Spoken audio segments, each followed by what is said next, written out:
Okay, so we're going to start looking at some accessories. This island we've set up to have a lot of the different pullouts that you can do in a 3 or 6 inch gap. You can either have that as the front, as a fancy leg or a plain filler. It doesn't really matter. So I just want to point out some of these items that can go in that tiny little piece of space. So here you can see we have a knife block.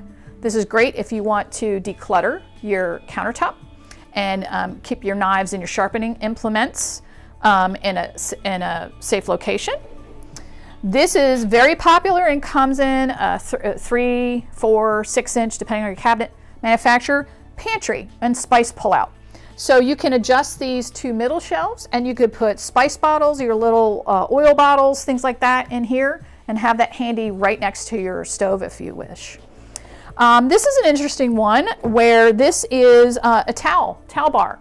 Many of us don't know what to do with the wet dishcloth. We're hanging it over the faucet. We have this beautiful kitchen. We're hanging the dishcloth over the faucet.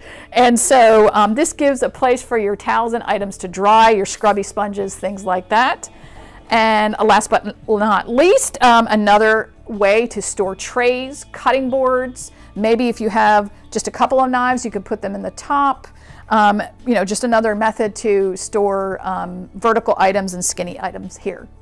So now we're going to turn the cameras 180 and we're going to look at some more accessories that go into base and wall cabinets. All right, so we're going to continue looking at accessories that are available in the kitchen. A really fun one that's available is this 2-tiered cutlery tray.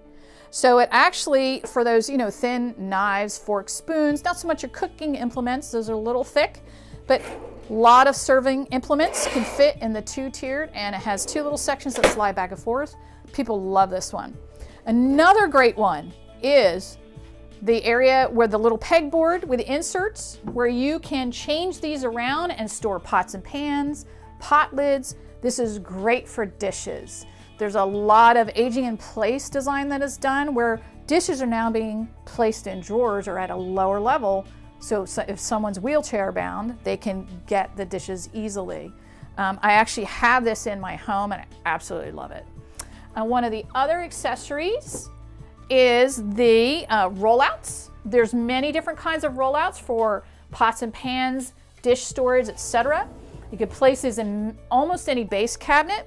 And as you can see, this one is flat, but you can have sides of varying heights, depending on the cabinet manufacturer. Some have a standard height, some have different heights. So these are really great. You can get them both top and bottom. Another accessory that you can see here are little tray dividers that are inside the cabinet that you can put cookie sheets, trays, cutting boards. That's a great accessory. Another one we have here is for cleaning products, sponges, cleaning bottles, that if you don't want to have them sitting on the floor of your kitchen base. So we can switch to this cabinet here, which is your mixer cabinet.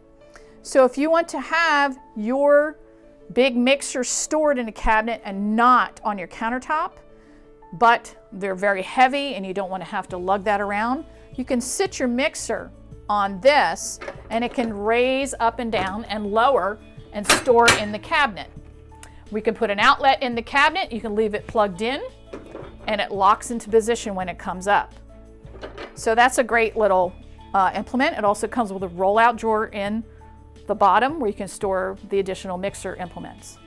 Another great for your cooking utensils is the wood cutlery tray. This is actually adjustable. There's dowels in there so you can size it for your different size implements. Obviously a great one standard is this little sink tray. And this is great for storing sponges, your scrubbies, that kind of thing. And that way it's, again, not on your countertop. Your countertop stays very clean. The last little accessory is spice racks. There's all different ways to do spice racks. You don't necessarily have to do the pull-out. You can mount them on the door if you prefer to have your spices up high. You can mount your small bottles on the door and still have shallow shelves inside for your oil bottles, flour, baking soda, those kind of implements. So that takes us through some of the very popular accessories that are available. The next one is countertops.